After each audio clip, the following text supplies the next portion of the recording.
Hello, my name is Marcus. I'm the compiler of a collection of therapy quotes entitled Psychoanalytic Self-Awareness Quotes. This is TQ 376 to 380, part 2 of 2. In part 1, TQ 376 to 379 was covered, and now we'll move on to the last quote, TQ 380, which is more or less the conclusion of the set. TQ 380. We understand each other by understanding ourselves, and vice versa. We understand each other by understanding ourselves, and vice versa. So the vice versa, in other words, we can read this quote as we understand ourselves by understanding others, or we understand others by understanding ourselves. So there's that sort of mutual, one quotes that reparation of the other leads to reparation of the self, or obtaining or appreciating the other person as a whole person leads to appreciation of the self as to view the self holistically, right? So I thought that was a good quote to end the series on, or end this set on, from 376 to 380. The series is not over. We'll have more quotes. More quotes will be posted. Okay, so I'll just do a quick zip through. The paranoid-schizoid position. Emotional equilibrium is maintained, but at the expense of splitting reality, schizoid element, and locating danger outside the self, paranoid element. The depressive position. Over the course of the first year, the infant becomes more able to appreciate that the mother is a whole person. The need to, in fantasy and psychically, split her into separate good and bad parts diminishes. Her mourning, and therefore cathecting her self-image rather than the object, had diminished her fears of engulfment and abandonment, and allowed her to take a chance on a real intimate relationship. So there's a link between 376 and 377. So we said before that splitting precludes mourning. Splitting also precludes real intimate relationships, because when the splitting defense mechanism is still there, due to a developmental trauma from an insecure attachment style, the person is caught in the repetition compulsion of why that splitting defense mechanism is still there and the attempt to heal the split. So the person is going to be projecting either the all good or the all bad onto the other person. And they're going to kind of replay it with the other person to try to bring the splits together. And that's why it's considered, the jargon is the paranoid-schizoid position, that this is coming from the paranoid-schizoid position. The jargon means that the splitting has that kind of schizoidal, like unreal, distant. The two parts are very separate from each other. So as we said in the last video, in part 1, the defense mechanism of splitting is based on the idea that the child creates two images of his mother and he keeps them apart. So there's a real unreality. There's an unreality to the mother. Is the mother an all good, wonderful, idealized person, or is she an all bad? So like in the fairy tales, okay, is the mother really an all wonderful being or an all bad being? That's the defense mechanism splitting. Because the baby, from the baby's point of view, sees the mother as a giant because of her small size and how little power the baby has and how dependent the baby is and how much the baby needs the mother. By comparison, the mother is viewed, we imagine, as if the mother were like an all-powerful giant. And if it's good, that's great. That's all good. If the mother's unavailable, if the giant is rejecting, that's all bad. So there's that splitting defense mechanism. But by the age of 3, the reality kicks in, and the mother, we appreciate the mother as a person, as a whole person, not in these split fantasy wild images like we see in fairy tales and myths. Remember, fairy tales and myths represent the psychic world, right, of a developmental trauma. And one theory is that mythology represents the trauma of prenatal birth. It's even more intense. Right? And then fairy tales represent the trauma from birth to 3, or maybe birth to 5, let's say. Okay, so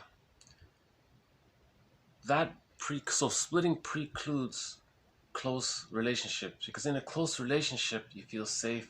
That's going to bring up the memories. When you're in a close, loving relationship and you feel safe, that's going to bring up the memories of the rejecting mother / giant, right, from the baby's point of view. So because that's too painful, the person's not capable of a close, intimate relationship. Their relationships are more chaotic. The negative symbiosis is recreated, and there's this constant conflict between the two, between the couple. Someone called it the conflict habituated relationship. Someone called it the hostile dependent relationship, because they're both, if they both have developmental trauma, they're both only capable of transference love. So they're in this, they're bringing the past into the present, and they're trying to redo it, and it's all chaotic because you can't literally go back in a time machine back to babyhood to undo what was done. But that's the positive intention. That's the motivation for it, the positive intention. So in 377, she did the mourning work. She felt the full impact of the hurt, and she was able to see the parent as a whole person. And that led to decathecting from the negative image of the mother. So that's getting the key out from under mother's pillow. She got the key and put the key for herself, and that unlocked the treasures of the real self. So she is connected to her real self. The key allowed her to connect to her real self, where she sees people in and that's where mutual relating comes from. So she's not afraid of these extreme feelings of engulfment or abandonment. In transference love, those are the main 2 fears. Either the mother's going to be engulfing or you're going to be abandoned. That's how the baby felt. The mother's too impinging or the mother's not available. So you're repeating that developmental trauma in dysfunctional relationships. 378, again, was an example of the repetition compulsion gone awry. The client had a narcissistic mother, or a Jocasta mother, or Elias' father, let's say, or a narcissistic parent. So the person chose narcissistic partners so that she could replay it, right? I suggested that she needed a narcissistic partner in order to be able to replay the relationship with the parents. So that's an example of transference love and the repetition compulsion gone awry. But the positive intention is to master the trauma, right? 379. I like 379. Analysis can be termed a systemic study, a continuous, regular, systemic study of self-deception. All defense mechanisms are self-deception, a form of self-deception. But there's a positive intention. Is defense mechanisms take away your anxiety or help you to deal with anxiety. And to understand the motivation for the use of self-deception. Right? It's too painful to avoid psychic pain. So I thought that was a good little quote. And our conclusion is, we understand ourselves by understanding others, and vice versa. We understand each other, we understand others by understanding ourselves. So that's the moral revolution Wilson was talking about, to know thyself. And remember, to know thyself means to know the totality, the conscious and the unconscious. So these quotes here, 376 to 379, relate to knowing the unconscious, right? Was there a developmental trauma? What type of attachment style did the person acquire? Was it a secure attachment style or an insecure attachment style? If it's an insecure attachment style, what variation of it is it? Is it the anxious insecure, avoidant insecure, reactive insecure, or disorganized, disassociative insecure, right? So the goal is to heal the splits to achieve mourning, right? To understand repetition, compulsion gone awry, 378. And we do this by building our awareness, systemic study. So study, that's what Robert Bly said, 10 minutes every day. He said it to a large audience of 800 people in an auditorium. He said it very convincingly and passionately. Study psychology for 10 minutes every day.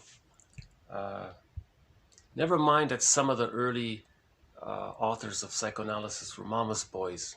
Fine, forgive psychology for all its jargon. Just study it for 10 minutes a day. Just do it. Because the jargon is distracting, but you need to realize it's just a kind of an attempt to try to somehow capture what's going on in the psychic world. It's not meant to be taken too literally. Just like fairy tales and myths are not meant to be taken literally.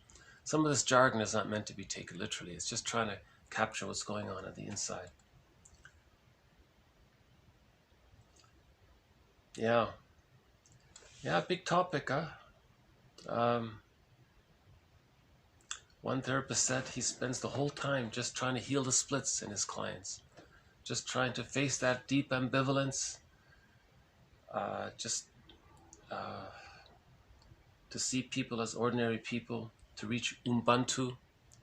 We find our humanness and our humanity, to find that Ubuntu. So that's the working through process or the mourning process. Once we achieve whole object relations after the mourning, and part of the mourning process is facing the fears of engulfment and abandonment. That's how the baby felt. Either he was impinged upon or he was going to be abandoned. So we have to face those fears as part of the mourning process.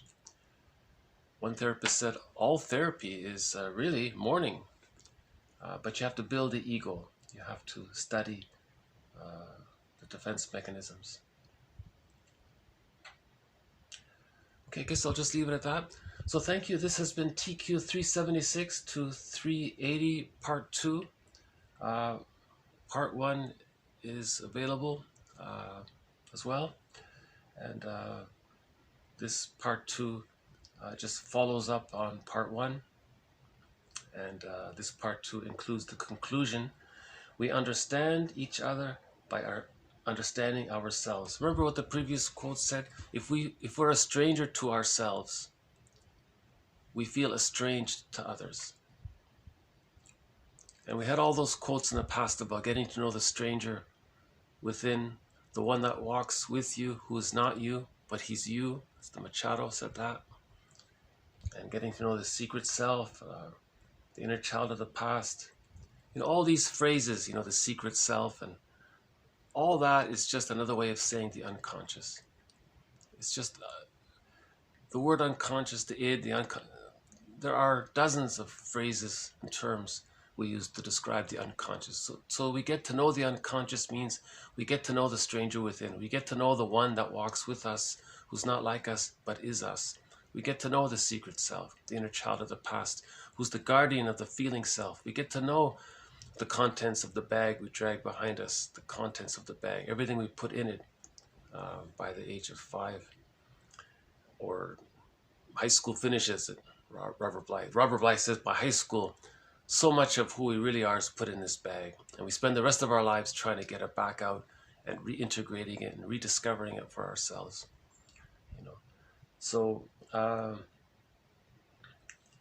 Yeah, so we get to know ourselves means get to know the unconscious. Or another way of saying it, get to know the one that walks with us, who's not us, but is us. It doesn't look like us, but it is us, the stranger within. Someone called it the skeleton, someone called it the secret self, someone called it the inner child of the past, who's the guardian of the feeling self, and there are a few other phrases for the unconscious. So the self is the body-mind totality of the conscious, pre-conscious, subconscious, and unconscious. Never mind the subconscious, just go with the conscious, the pre-conscious, and the unconscious, right? So we get to know the totality of the self. So when we say know thyself, that's the moral revolution. To know thyself, we know the totality of the self, right? That includes getting to know the stranger within, and so on. Okay, so thank you very much. I guess I'll just leave it here for today. This has been part 2 of TQ 376 to 380. Thank you. Bye for now.